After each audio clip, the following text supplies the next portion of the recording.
નમસ્કાર દર્શક મિત્રો, મહત્વના સમાચાર આવી રહ્યા છે દાહોદ જિલ્લાના સિંગવડ તાલુકામાંથી। સિંગવડ તાલુકામાં આવેલા આરોડા ગ્રામ પંચાયતમાં નવા ચૂંટાયેલા સરપંચ દ્વારા વિકાસના અનેક કામો શરૂઆત કરતા જ ગ્રામજનોમાં ખુશીનો માહોલ જોવા મળ્યો હતો। મળતી માહિતી મુજબ સિંગવડ તાલુકાના આરોડા ગ્રામ પંચાયતમાં પ્રથમવાર મહિલા સરપંચ શીતલબેન નવીનચંદ્ર દ્વારા વિકાસના અનેક કામોની શરૂઆત કરવામાં આવી હતી, જેમ કે રોડ રસ્તા, વૃક્ષો વાવણ તેમજ વિકાસના અનેક કામોની શરૂઆત કરવામાં આવી હતી।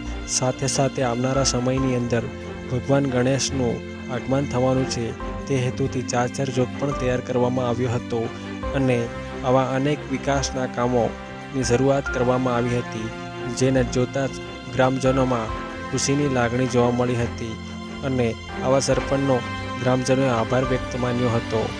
રિપોર્ટર સુનિલ ડામોર સાથે સિંગવડ દાહોદ।